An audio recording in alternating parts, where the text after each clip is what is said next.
Now turn to Part 1.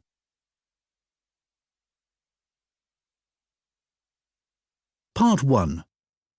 You will hear a woman from a job agency giving information to a man about work in a chain of restaurants. First, you have some time to look at questions 1 to 5.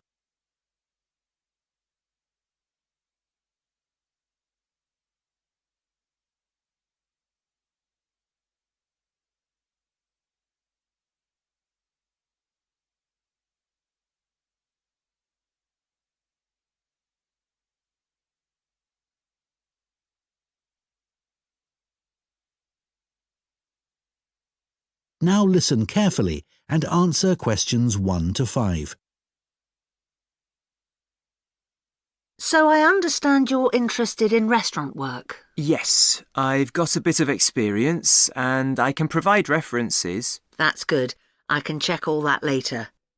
Now, Milo's restaurants have some vacancies at the moment. They're a really good company to work for. Lots of benefits. All right. Yes. They've got a very good reputation for looking after staff. For example, all employees get training, even temporary staff. Oh, really? That's quite unusual, isn't it? Certainly is. And do staff get free uniforms too? You just need to wear a white t-shirt and black trousers, it says here. So I guess not. But another benefit of working for a big company like this is that you can get a discount at any of their restaurants. Even at weekends? No, but you'll be working then anyway. Oh, yes, I suppose so. Most of their restaurants are in the city centre, aren't they? So easy to get to by bus? Yes, that's right. But if you have to do a late shift and finish work after midnight, the company will pay for you to get a taxi home. I probably won't need one. I think I'd use my bike. OK. Now, they do have some quite specific requirements for the kind of person they're looking for. Milo's is a young, dynamic company, and they're really keen on creating a strong team. It's really important that you can fit in and get on well with everyone. Yeah, I've got no problem with that. It sounds good, actually. The last place I worked for was quite demanding too. We had to make sure we gave a really high level of service. That's good to hear, because that will be equally important at Milo's. I know they want people who have an eye for detail. That's fine. I'm very used to working in that kind of environment. Perfect. So the only other thing that's required is good communication skills, so you'll need to have a certificate in English. Sure. Before you hear the rest of the conversation, you have some time to look at questions 6 to 10.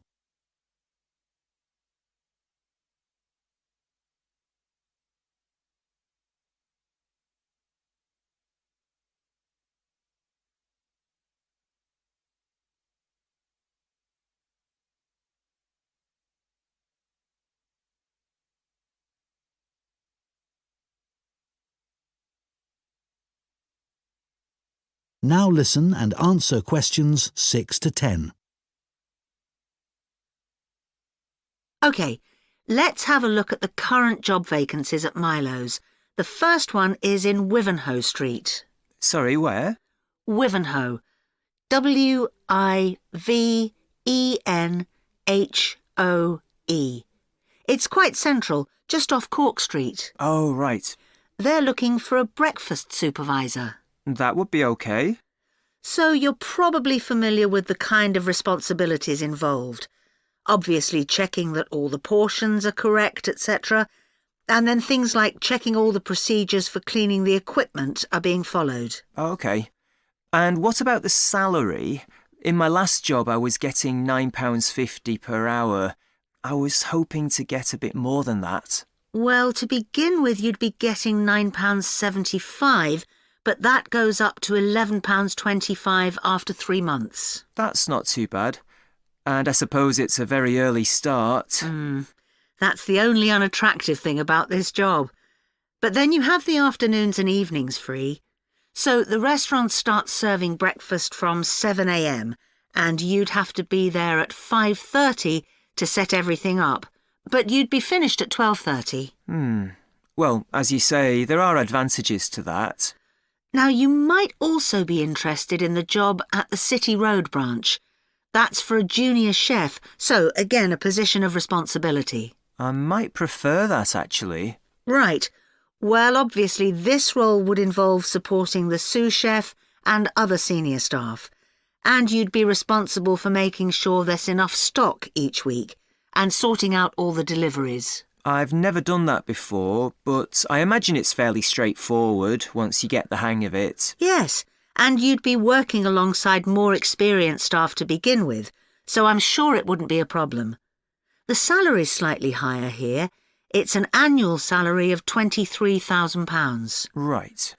I know that if they like you, it's likely you'll be promoted quite quickly, so that's worth thinking about. Yes, it does sound interesting. What are the hours like? The usual, I think. There's a lot of evening and weekend work, but they're closed on Mondays. But you do get one Sunday off every 4 weeks. So would you like me to send off your CV? That is the end of Part 1. You now have 1 minute to check your answers to Part 1.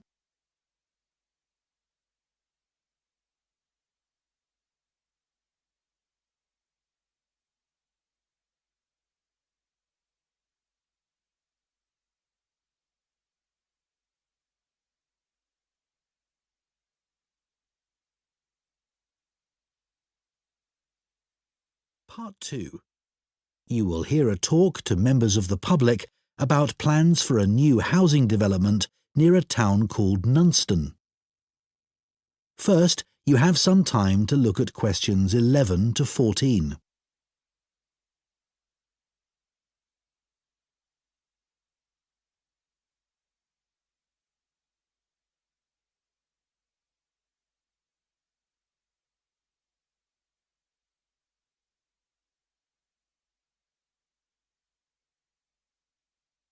Now listen carefully and answer questions 11 to 14. Hello everyone, it's good to see that so many members of the public have shown up for our presentation on the new housing development planned on the outskirts of Nunston. I'm Mark Reynolds and I'm Communications Manager at the development. I'll start by giving you a brief overview of our plans for the development. So, one thing I'm sure you'll want to know is why we've selected this particular site for a housing development. At present, it's being used for farming, like much of the land around Nunston. But because of the new industrial centre in Nunston, there's a lot of demand for housing for employees in the region, as many employees are having to commute long distances at present. Of course, there's also the fact that we have an international airport just 20 minutes drive away. But although that's certainly convenient, it wasn't one of our major criteria for choosing the site. We were more interested in the fact that there's an excellent hospital just 15 kilometres away, and a large secondary school even closer than that. One drawback to the site is that it's on quite a steep slope, but we've taken account of that in our planning, so it shouldn't be a major problem. We've had a lot of positive feedback about the plans. People like the wide variety of accommodation types and prices, and the fact that it's only a short drive to get out into the countryside from the development.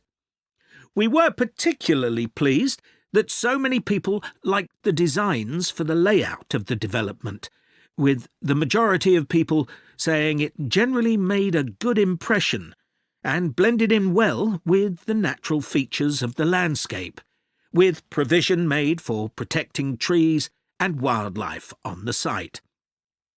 Some people have mentioned that they'd like to see more facilities for cyclists, and we'll look at that, but the overall feedback has been that the design and facilities of the development make it seem a place where people of all ages can live together happily. Before you hear the rest of the talk, you have some time to look at questions 15 to 20.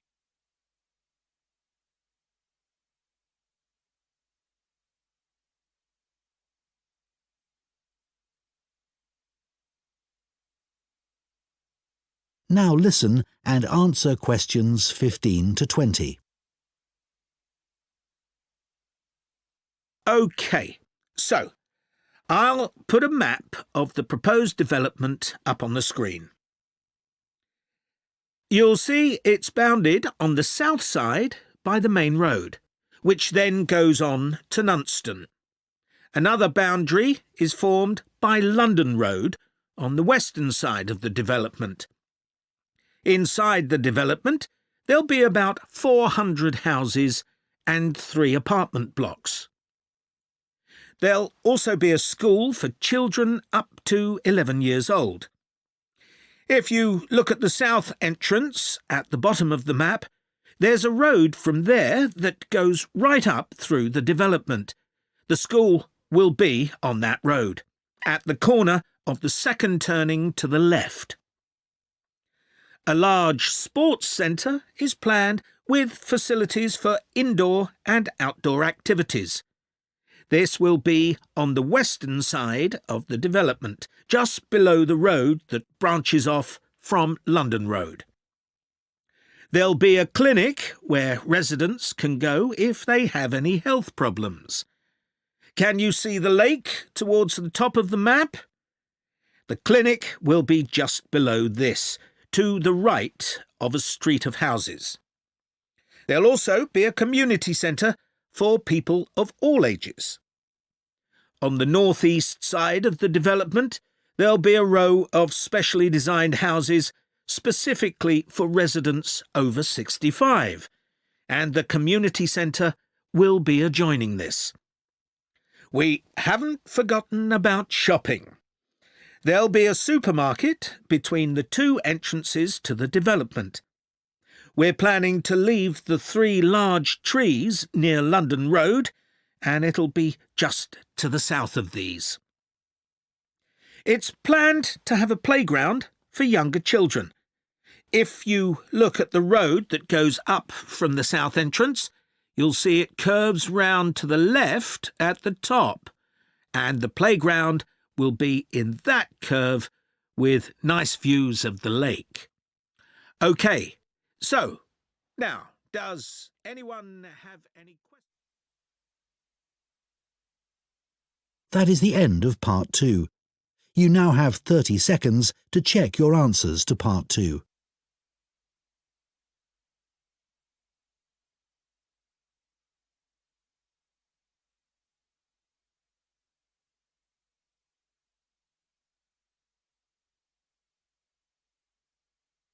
Part 3. You will hear 2 geography students, Adam and Michelle, talking about a volcanic eruption which took place in Iceland in 1783. First, you have some time to look at questions 21 to 26.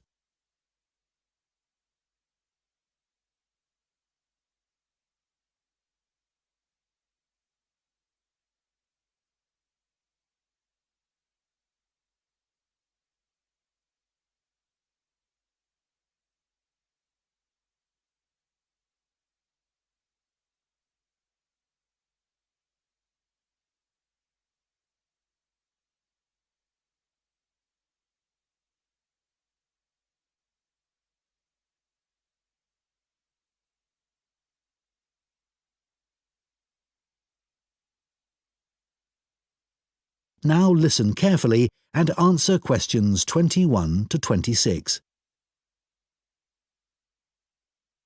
So, Michelle, shall we make a start on our presentation? We haven't got that much time left. No, Adam, but at least we've done all the background reading. I found it really interesting. I'd never even heard of the Larky eruption before this. Me neither. I suppose 1783 is a long time ago. But it was a huge eruption, and it had such devastating consequences. I know. It was great there were so many primary sources to look at. It really gives you a sense of how catastrophic the volcano was. People were really trying to make sense of the science for the first time. That's right. But what I found more significant was how it impacted directly and indirectly on political events, as well as having massive social and economic consequences. I know. That should be the main focus of our presentation. The observations made by people at the time were interesting, weren't they? I mean, they all gave a pretty consistent account of what happened, even if they didn't always use the same terminology. Yeah. I was surprised there were so many weather stations established by that time. So, you can see how the weather changed often by the hour. Right. Writers at the time talked about the Larky Haze to describe the volcanic fog that spread across Europe. They all realised that this wasn't the sort of fog they were used to. And, of course, this was in pre-industrial times, so they hadn't experienced sulphur-smelling fog before. No, that's true. Reports from the period blamed the haze for an increase in headaches, respiratory issues and asthma attacks. And they all describe how it covered the sun and made it look a strange red colour. Must have been very weird. It's interesting that Benjamin Franklin wrote about the haze. Did you read that? He was the American ambassador in Paris at the time. Yeah. At first, no one realised that the haze was caused by the volcanic eruption in Iceland. It was Benjamin Franklin who realised that before anyone else. He's often credited with that, apparently. But a French naturalist beat him to it. I can't remember his name. I'd have to look it up. Then other naturalists had the same idea, all independently of each other. Oh, right. We should talk about the immediate impact of the eruption, which was obviously enormous, especially in Iceland, where so many people died. You'd expect that, and the fact that the volcanic ash drifted so swiftly, but not that the effects would go on for so long, or that 2 years after the eruption, strange weather events were being reported as far away as North America and North Africa. No, I found all that hard to believe too. It must have been terrible, and there was nothing anyone could do about it, even if they knew the ash cloud was coming in their direction. Before you hear the rest of the discussion, you have some time to look at questions 27 to 30.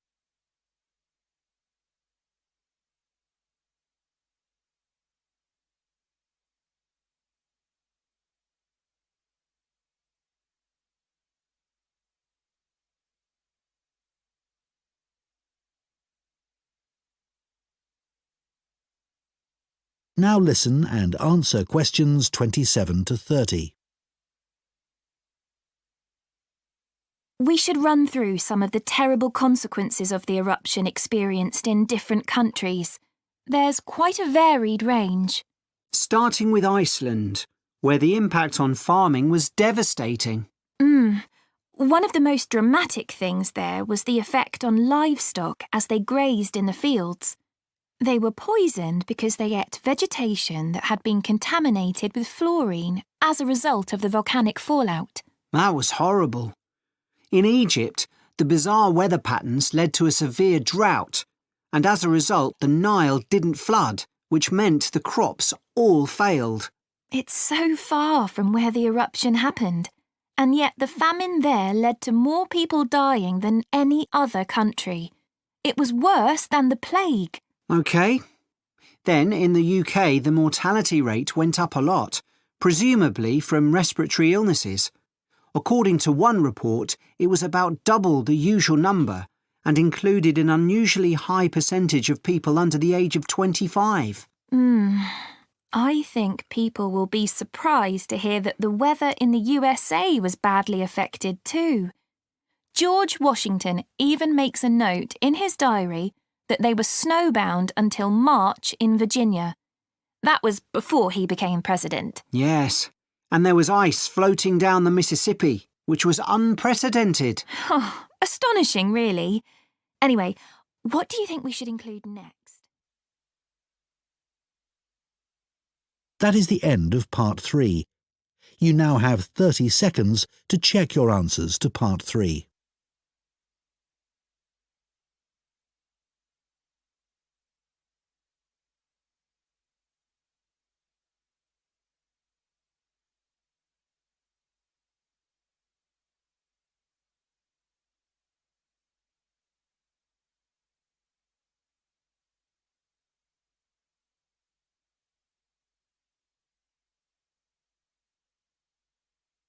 Part 4.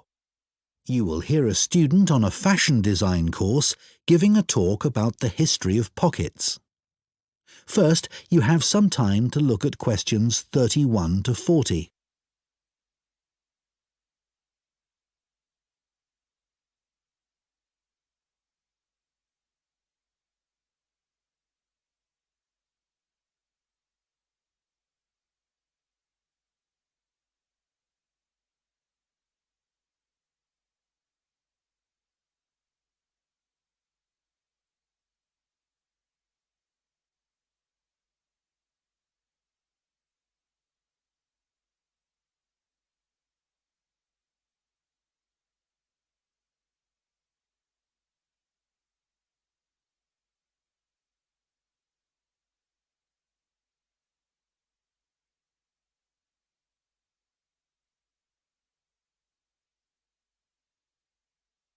Now listen carefully and answer questions 31 to 40. Good morning. Now, we've been asked to choose an aspect of European clothing or fashion and to talk about its development over time.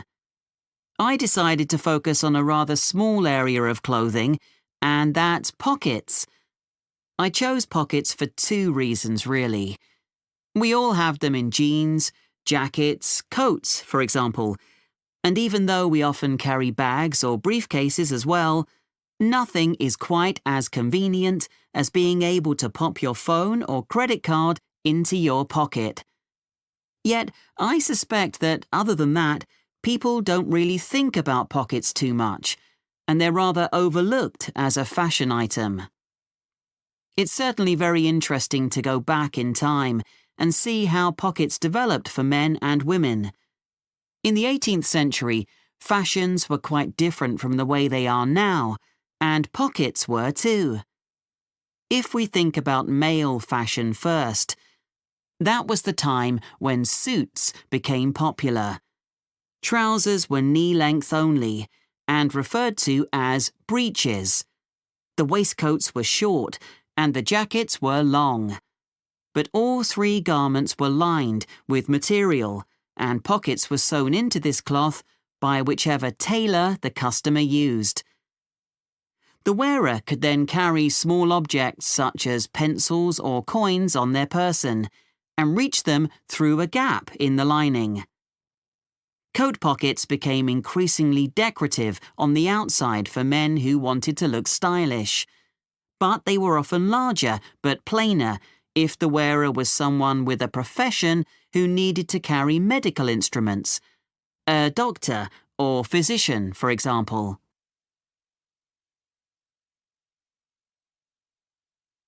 The development of women's pockets was a little different.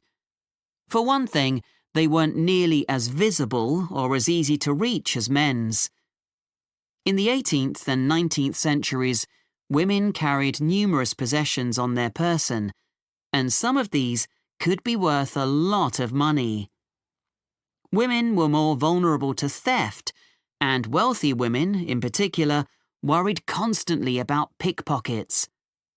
So, what they did was to have a pair of pockets made that were tied together with string. The pockets were made of fabric, which might be recycled cloth if the wearer had little money, or something more expensive, such as linen, sometimes featuring very delicate embroidery. Women tied the pockets around their waist, so that they hung beneath their clothes.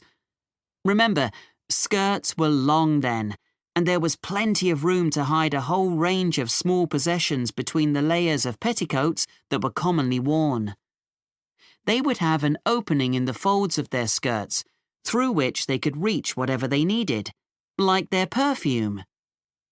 Working women, of course, also needed to carry around items that they might use for whatever job or trade they were involved in, but their pairs of pockets still remained on the inside of their clothing.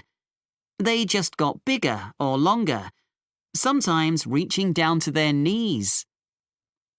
So, the tie-on pockets went well into the 19th century, and only changed when fashion altered towards the end of that period. That's when dresses became tighter and less bulky, and the pairs of pockets became very noticeable. They stood out too much and detracted from the woman's image. Women who had been used to carrying around a range of personal possessions and still wanted to, needed somewhere to carry these items about their person. That was when small bags, or pouches as they were known, came into fashion, and, of course, they inevitably led onto the handbag of more modern times, particularly when fashion removed pockets altogether. That is the end of Part 4. You now have 1 minute to check your answers to Part 4.